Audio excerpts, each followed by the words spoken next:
അറപ്പും ഭയവുമേറിയ മരത്തിനടുത്തേക്കടുക്കാനാവാതെ ഞങ്ങൾ അറച്ചുറച്ചു നിന്നുപോയി. നന്മതിന്മകളുടെ അറിവിൻ ഫലം തിന്നാനായ മരത്തിൽ ഓടിക്കയറിയതോ ഈ കരിനാഗങ്ങൾ.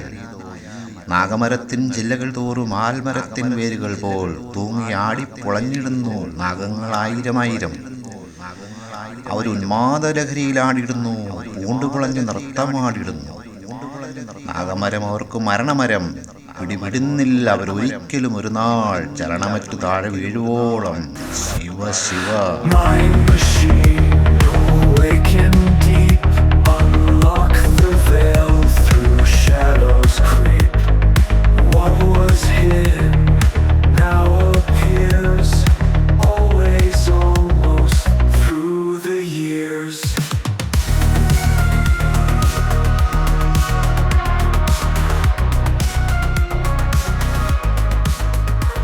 ലഡാക്കിലെ ലേയിൽ നിന്ന് 18 കിലോമീറ്റർ അകലെ തിക്സി എന്ന ഗ്രാമത്തിൽ സ്ഥിതി ചെയ്യുന്ന ടിബറ്റൻ പാരമ്പര്യത്തിലുള്ള ഒരു ബുദ്ധമത ആശ്രമമാണ് തിക്സി ആശ്രമം. സിന്ധു നദിയുടെ വടക്ക് ഒരു കുന്നിൻ മുകളിൽ ഏകദേശം 3600 മീറ്റർ ഉയരത്തിലാണ് ഈ ആശ്രമം സ്ഥിതി ചെയ്യുന്നത്. ഇവിടെ നിന്നുമാണ് ആ ടിബറ്റൻ മഹാഗുരുവിനെക്കുറിച്ച് ആദ്യമായി ഞാൻ കേൾക്കുന്നത്. പ്രായം എത്രയെന്ന് കൃത്യമായി ആർക്കും അറിയാത്ത ഒരു ടിബറ്റൻ മഹാഗുരു ഇപ്പോഴും ജീവിച്ചിരിക്കുന്നത്രേ. അദ്ദേഹത്തിന് 600 വയസ്സെങ്കിലും പ്രായമുണ്ടാകുമെന്നാണ് പറയപ്പെടുന്നത്. ഒരുപക്ഷെ അതിൽ കൂടുതൽ കണ്ടേക്കാമെന്നും പറയുന്നു. വലിയ അത്ഭുത സിദ്ധികളുള്ള മഹാഗുരുവാണ്. അങ്ങനെയുള്ള ആ ഗുരുവിനെ നേരിൽ കാണാൻ ഭാഗ്യമുണ്ടാകുമോ? ഞാൻ അന്വേഷിച്ചു. കാണാൻ കഴിയും. പക്ഷേ അതിപുരാതനമായ ആ ലാമ ആശ്രമത്തിലേക്കുള്ള പാത അതീവ ദുർഘടം പിടിച്ചതാണ് എന്ന പ്രശ്നമുണ്ട്. കുറച്ചു ദൂരം മാത്രമേ വാഹനപാതയുള്ളൂ. അതിനുശേഷം മലമ്പാതയാണ്.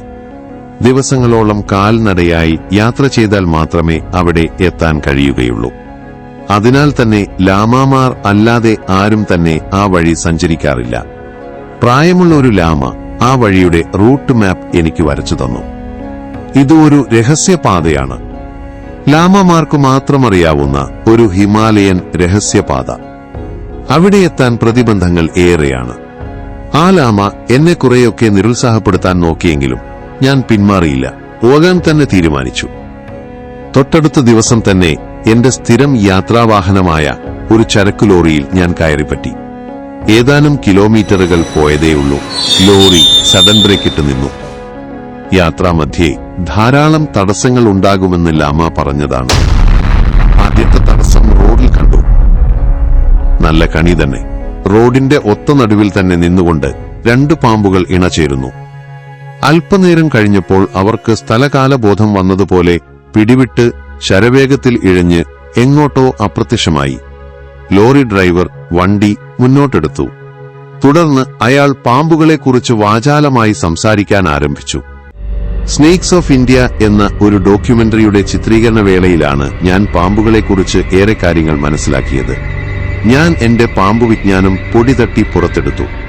ചെവിയില്ലാത്ത ജീവിയാണ് പാമ്പ്. 4 ഇന്ദ്രിയങ്ങൾ മാത്രമാണ് പാമ്പിനുള്ളത്. മനുഷ്യനേക്കാൾ 1 ഇന്ദ്രിയം കുറവ്. ഏകകോശജീവിയായ അമീബക്ക് ഒരേയൊരു ഇന്ദ്രിയം മാത്രമാണുള്ളത്, സ്പർശം മാത്രം. ഇന്ദ്രിയങ്ങളുടെ കാര്യത്തിൽ ജീവികളെല്ലാം വ്യത്യസ്തരാണ്.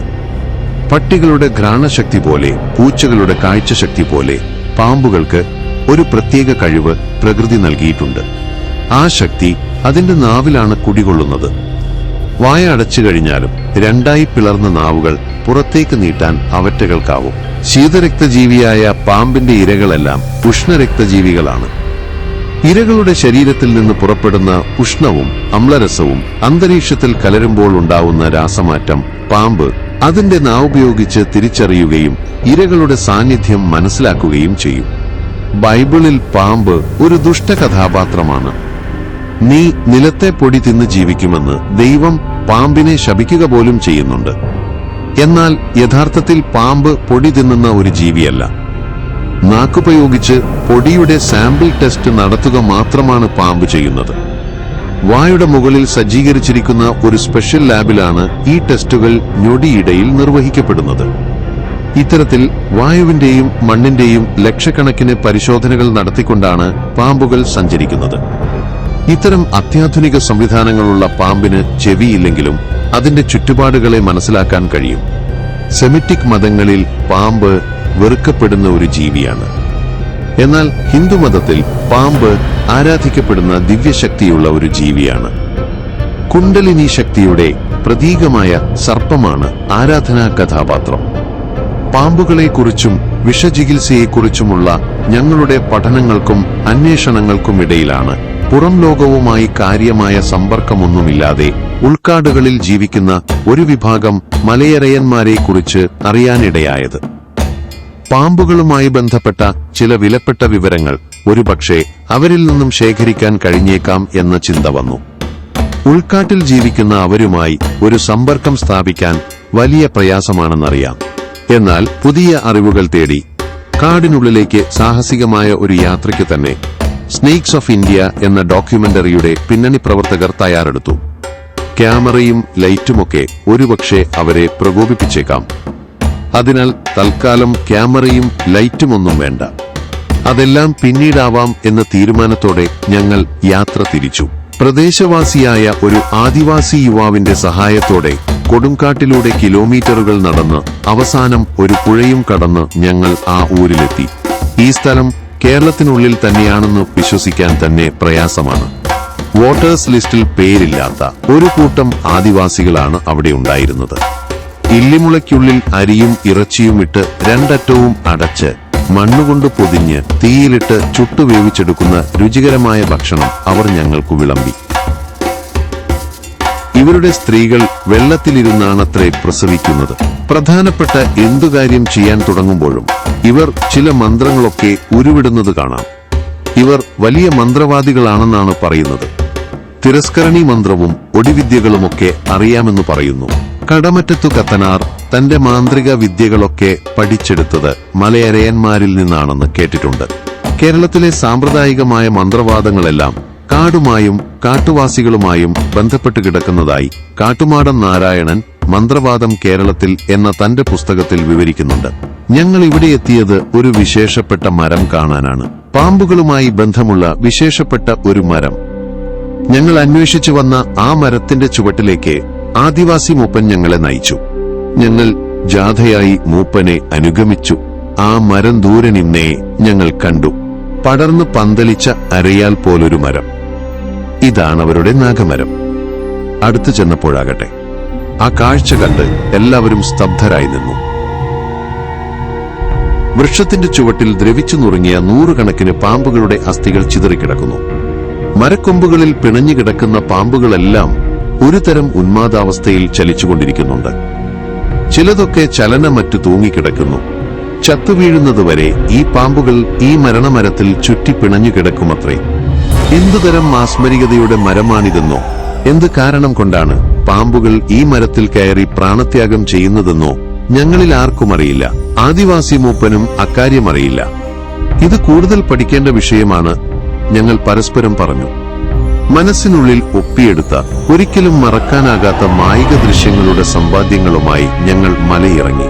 പിന്നീടൊരിക്കൽ കൂടി ആ സ്ഥലത്ത് പോകണമെന്ന് ഞങ്ങൾക്ക് ആഗ്രഹമുണ്ടായെങ്കിലും സന്നാഹങ്ങളൊന്നും ഒത്തുവരാത്തതിനാൽ അത് നടന്നില്ല. ഞങ്ങളുടെ വഴികാട്ടികളും എങ്ങോ പോയി മറഞ്ഞു. അത്ഭുതമെന്ന് പറയട്ടെ, ആദിവാസി മൂപ്പന്റെ വെഞ്ചിരിപ്പ് ഫലിച്ചതാണോ എന്നറിയില്ല. ഇന്ന് എന്റെ തലച്ചോറിൽ നിന്നും ആ റൂട്ട് മാപ്പ് മൊത്തം മാഞ്ഞു പോയിരിക്കുന്നു. ഇന്ന് ഞാൻ അന്വേഷിക്കുകയാണ്, എവിടെയായിരുന്നു ആ സ്ഥലം? എവിടെയായിരുന്നു പാമ്പുകളെ മയക്കുന്ന ആ നിഗൂഢമരം? സ്വാമിജി, ആപ്കാ പ്ലേസ് ആയ. ലോറി ഡ്രൈവർ വണ്ടി നിർത്തി. ഞാൻ ചിന്തയിൽ നിന്നും ഉണർന്നു. അയാൾക്കു നന്ദി പറഞ്ഞുകൊണ്ട് ഞാൻ പുറത്തേക്കിറങ്ങി. ലോറി അങ്ങ് ദൂരെ മറഞ്ഞു. ഞാൻ ചുറ്റുപാടും നോക്കി. പരിസരത്തെങ്ങും ആരുമില്ല. ദൂരെ വളഞ്ഞു പുളഞ്ഞു കിടക്കുന്ന ഒരു മലമ്പാത എന്റെ ദൃഷ്ടിയിൽപ്പെട്ടു. ആ മലമ്പാതയിലൂടെ ബന്ധപ്പെട്ടും മല കയറുന്ന ഏതാനും ഗ്രാമീണരെ കാണാം. ഭാരമേറിയ ചുമടുകളും വഹിച്ചുകൊണ്ട് അവരോടൊപ്പം നടക്കുന്ന കോവർ കഴുതകളുമുണ്ട്. തിക്സി ആശ്രമത്തിലെ ലാമ വരച്ചു തന്ന റൂട്ട് മാപ്പിലെ മലമ്പാത ഇതുതന്നെയായിരിക്കണം. ആ ഗ്രാമീണരോടൊപ്പം എത്താനായി ഞാൻ വേഗത്തിൽ നടന്നു. Thank you for watching. Stay tuned for the next episode. Goodbye.